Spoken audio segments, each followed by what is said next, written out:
Murali sir, இப்போ ஒரு பெரிய குற்றச்சாட்டு என்னன்னா, இந்த கூட்டணியை மேலும் வலுவாக்க அதிமுகவை பலவீனப்படுத்த வேண்டும் என்ற நோக்கில் பாமகவை திரு ராமதாஸை வைத்து வளைத்து போடக்கூடிய ஒரு முயற்சியில் திமுக ஈடுபட்டிருக்கிறது என்கின்ற ஒரு பகிரங்கமான ஒரு குற்றச்சாட்டு பொதுவெளியில் இருக்கிறது. அதற்கான பதில் என்ன?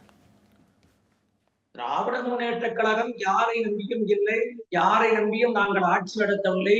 திராவிட முன்னேற்ற கழகம் என்பது ஒட்டுமொத்தமாக மக்களுடைய செல்வாக்கோடு இருக்கிற ஒரு கட்சி. ஆகவே ஐயா ராமதாஸ் அவர்களை வளைத்து போட வேண்டும் என்ற எண்ணம் எங்களுக்கு கிடையாது. அதாவது அவர்கள் உட்கட்சி பிரச்சனை, ஒரு தலையணக்கும் தந்தைக்கும் தலையணக்கும் இடையே நடைபெறுகின்ற உட்கட்சி விஷயங்களில் நாங்கள் தலையிடுவதில்லை. ஆனால் ஒன்று மட்டும் நிச்சயம் என்னவென்று கேட்டால், பாமக என்று சொல்லப்படுகிற இயக்கத்தை எப்படியாவது சிதைத்து சின்னவண்ணமாக்கி தமிழ்நாட்டில் அந்த இயக்கத்தினுடைய முகத்தையும் முகவரியையும் இந்த நாட்டில் அழிக்க வேண்டும் என்பதிலே RSS அஜெண்டாவை பிஜேபி இப்பொழுது நடைமுறைப்படுத்தி கொண்டிருப்பதாக நான் உணர்கிறேன். ஏன் என்று கேட்டால், அன்புமணி அவர்களின் மீது வழக்குகள் இருக்கிறது. வழக்குகளில் இருந்து அவர் தப்பித்துக் கொள்ள வேண்டுமானால் தன்னுடைய தந்தையும் எதிர்க்க வேண்டிய ஒரு சூழ்நிலை இருக்கிறது.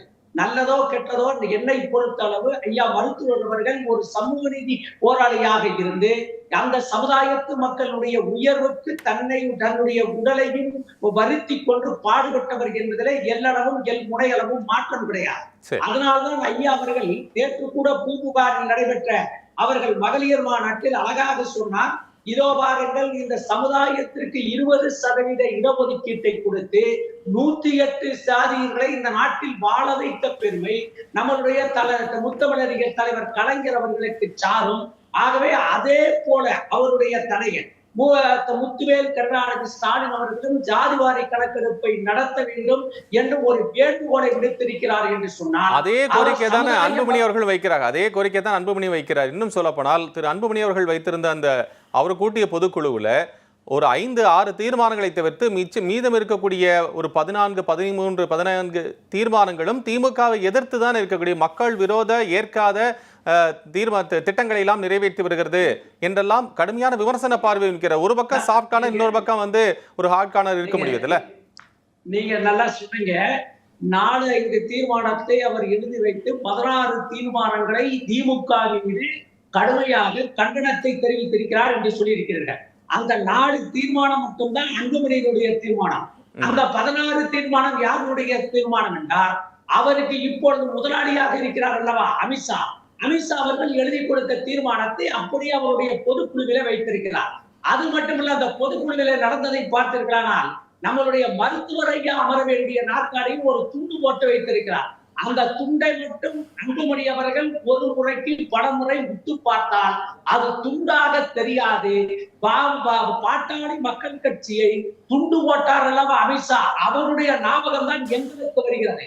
ஏனென்று கேட்டால், தந்தைக்குள்ளும் தனியனுக்குள்ளேயும் ஒரு பிரச்சனையை உருவாக்கி இருக்கிறார்கள் என்று சொன்னால் அவர்களுடைய நோக்கம் என்னவென்று சொன்னால், தமிழ்நாட்டில் அவர்கள் 2வது இடத்தை பிடிக்க வேண்டும். ஒரு பக்கம் அதிமுகவை சிதைத்தார்கள், சின்னபுணமாக்கினார்கள். அதிமுக என்று சொல்லப்படுகிற இயக்கம் இந்த நாட்டில் சசிகலா அவர்கள் பொதுச் செயலாளராக இருந்தால் அந்த இயக்கம் வலிமை பெற்றுவிடும், பொலிமை பெற்றுவிடும். ஆகவே ஜெயலலிதா அம்மையார் எப்படி ஒரு நிர்வாகத்தை நடத்தினாரோ அதே போல சசிகலாவும் நடத்தி விடுவார். ஆகவே அவரை அரசியலில் இருந்து அப்புறப்படுத்த வேண்டும் என்று சொல்லி அவர்கள் சதி திட்டம் தீட்டி தனக்கு அடிமையாக இருந்த OPS அவர்களையும், OPSக்கு பிறகு தனக்கு பெரிய அடிமை யார் என்றால் EPS அவர்களையும் வைத்துக் கொண்டு எப்படி அந்த இயக்கத்தை துண்டாடினார்களோ, சிதைத்தார்களோ, நிர்மூலமாக்கினார்களோ, அதே போல பாமக என்று சொல்லப்படுகிற ஒரு பெரிய கட்சியாக தென் மாவட்ட வட மாவட்டங்களில் இருக்கிற அந்த கட்சியை சிதைத்தால்தான் இப்பொழுது அதிமுக அதுல பெனிஃபிட்டே இல்லையா சார்? இப்போ நீங்க ராமதாஸ் அவர்களை நம்பிதான் கிராமத்தில் இருக்கக்கூடிய ஏராளமான தொண்டர்கள் இருக்கிறார்கள் என்று சொல்கிறார்கள். அப்படி என்றால் வெறும் பொதுக்குழு உறுப்பினர்களை மட்டும் வைத்துக் கொண்டு நீங்கள் சொல்லக்கூடிய கணக்கின் அடிப்படையில் பார்த்தால் பாஜகவிற்கு பலன் இல்லை இல்ல? ஒரு சலசலப்பு உண்டாக்கலாம்ல. நான் என்ன சொல்றேன், எடப்பாடி பழனிசாமியை போன்றவர்கள் சலனத்திலே இருக்கிற சில பேர் சாய்வதற்கான வாய்ப்புகள் இருக்கிறதா? அப்ப என்ன அர்த்தம்? ஐயா ராமதாஸ் அவர்கள் பயன்படுத்துகிறார்கள். இதை உன்னுடைய மகனை என்னுடைய கையிலே இருந்து இருக்கிறார் என்று சொல்லி ஒன்றிய அரசாங்கம் பயன்படுத்துகிறார். அப்படி என்று சொன்னால் அவருடைய வீட்டிலேயே ஒட்டுக்கருவை வைக்கக்கூடிய இடத்துக்கு போய்விட்டார்கள் என்று சொன்னால் எங்கோ ஒரு சரி இருக்கு சார். ஆகவே தமிழ்நாட்டில் சுயமரியாதையோடு எவர் இருந்தாலும் இந்த சுயமரியாதையோடு இருப்பவர்கள் பிடிக்காது பிஜேபிக்கு.